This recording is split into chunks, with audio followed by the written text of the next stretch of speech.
ये प्रसंग है श्री वृंदावन बिहारी मिश्र जी का। भागवत कथा करते थे। बताते हैं कि राजस्थान गए हुए थे भरतपुर में। ज्येष्ठ का महीना था, बहुत गर्मी थी। भागवत कथा सप्ताह था, तो एकादशी का व्रत बीच में आया। पूरा दिन जलाहार किया, सिर्फ जल प्राप्त किया। तो द्वादशी की सुबह तबीयत खराब हो गई, क्योंकि पेट में सिर्फ जल ही जल था।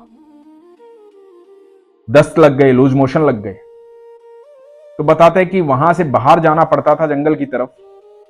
एक कुआं था, कुएं से पानी लेना पड़ता था, उसके बाद जंगल में जाना पड़ता था। पुरानी बात है, व्यवस्थाएं इतनी होती नहीं थी, तो बड़ी परेशानी चल रही थी। एक बार, दो बार, तीन बार, चार बार, पांच बार, बार बार जाना पड़ रहा था। बहुत बार गए, शरीर में कमजोरी आ गई, मन परेशान हो गया। कुएं के पास आकर के लेट गए। मन में सिर्फ एक बात चल रही थी। ठाकुर जी से कह रहे थे कि हे ठाकुर जी, यदि प्राण ही लेने हैं तो यहां पराए देश में मत लेना, परदेश में मत लेना। प्राण लेने हैं तो वृंदावन की भूमि में लेना। जब वहां जन्म दिया तो वहीं लेना, यहां दूर क्यों ले आया? मुझे तो वहीं जाना, यमुना के किनारे, तेरी धरती पर। ऐसा कौन सा गुनाह हो गया, ऐसा कौन सा पाप हो गया प्रभु, कि यहां आकर के ये महसूस हो रहा है कि प्राण निकल जाएंगे। वापस बुला ले वृंदावन, तेरी नगरी में, तेरी धरती पर। उससे पहले मत मारना। मन इतना घबराया हुआ था, हालात खराब थे, बहुत ज्यादा तबीयत गड़बड़ा गई थी। दोपहर में कथा भी करनी थी, कथा का आखिरी दिन था। मन में कई सारे सवाल चल रहे थे कि कथा भी पूरी नहीं हुई, लोग क्या सोचेंगे, तबीयत भी खराब है। इतने में वृंदावन बिहारी मिश्र जी बताते हैं कि एक साधु आए, 20-22 साल की उम्र के, घुंघराले बाल, पीले वस्त्र धारण किए हुए, सुंदर चेहरा, मोटी मोटी आंखें, एक झोला टांगे हुए थे। झोला भी पीले रंग का था। झोले से बाहर झांक रहा था एक मोरपंख और एक बांसुरी। साधु थे, पेड़ के नीचे बैठ गए, अपना सामान निकालने लगे। झोले से सामान निकाल करके रखा, जैसे कुछ तलाश कर रहे थे। उसके बाद कुएं पर आए, कुएं से पानी निकाला, हाथ पैर धोए और मुझसे पूछा कि पेचिश हो गई है तुम्हें, पेट की गर्मी अत्याधिक हो गई है।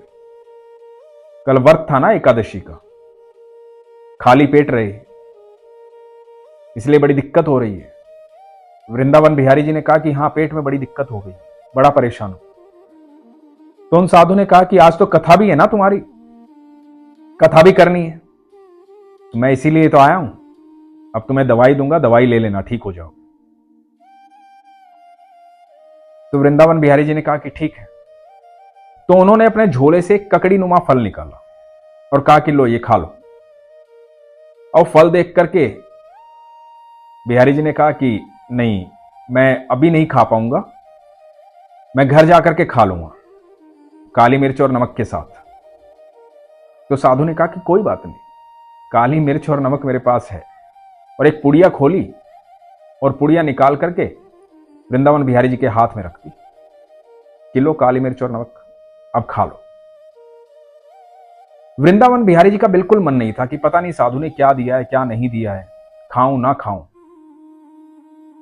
पर वृंदावन बिहारी जी बताते हैं कि वो जैसे जैसे कह रहे थे ना कि खा ले, तो ऐसा लग रहा था कि खा लूं बस। ऐसा लग रहा था कि ये आदेश है,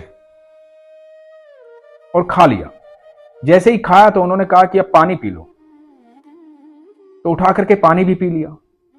उनके चेहरे पर तेज था, अद्भुत तेज था। फिर उन्होंने मुझे कहा कि अच्छा सुनो, अब विश्राम के लिए चले जाओ जहां रुके हुए हो, 2 बजे कथा का समय हो जाएगा, कथा सुनाना, मैं भी आऊंगा सुनने। समय लगा तो मुझे कहीं और जाना है अभी। और ये कहकर के वो साधु चले गए। वो साधु चले गए, मैं विश्राम करने के लिए अपने स्थान पर आ गया। 2 बजे कथा में पहुंचा। कथा का अंतिम दिन था। कथा होने लगी, बहुत सुंदर कथा हुई, तबीयत बिल्कुल ठीक हो गई। वो ककड़ी का फल पता नहीं क्या था, लेकिन तबीयत बिल्कुल ठीक हो गई, तरोताजा हो गया।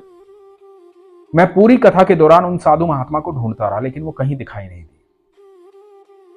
तब तक मन में कुछ बात नहीं आई थी, लेकिन जब कथा संपूर्ण हो गई, मैं स्वस्थ हो गया, तो मेरे दिमाग में एक बात आई कि उस समय मैं मेरे ठाकुर जी को याद कर रहा था और कह रहा था कि ठाकुर जी, ये परदेश में आकर के ऐसी हालत मत कर, कुछ भी करना है तो मेरे वृंदावन में कर। मेरे ठाकुर मुझे दवा देने आए। फिर याद आई वो बांसुरी जो उनके झोले में थी, वो मोर पंख, घुंघराले बाल, मोटी आंखें, खूबसूरत चेहरा, वो तेज। फिर सब कुछ याद आ गया। क्यों पीतांबरी पहने हुए थे, पीले वस्त्रों में थे, उन्हें कैसे पता था कि मुझे क्या दिक्कत है? उन्होंने क्यों दवाई दी? उन्हें कैसे पता था कि आज कथा का आखिरी दिन है? ये सब बात ध्यान में आई, लेकिन उस वक्त ध्यान में नहीं आई थी। ऐसा ही होता है दोस्तों, जब ठाकुर जी आते हैं तो आपको अनुभूति करवा देते हैं, लेकिन आप उन्हें पहचान नहीं पाते।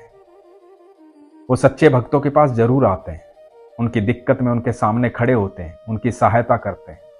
आप यकीन मानना, कृष्ण कैसे काम करते हैं। जब आप उनसे प्रार्थना करते हैं कि प्रभु मुझे ये आवश्यकता है, प्रभु ये मेरी मुसीबत है, इसको हल करो, तो कृष्ण दूसरे व्यक्ति के मन में बैठ जाते हैं और आपकी समस्याओं का हल करवा देते हैं। उस व्यक्ति के अंदर जो उस समय आपकी मदद कर रहा होता है, साक्षात कृष्ण ही होते हैं। कृष्ण सब जीवों के भीतर है, सबके भीतर है। इसलिए सब जीवों का सम्मान करो, अपने ठाकुर पर विश्वास करो। इसलिए हमेशा कहता हूं कि अपने विश्वास को मजबूत रखो, अपना ख्याल रखो। हरे कृष्ण।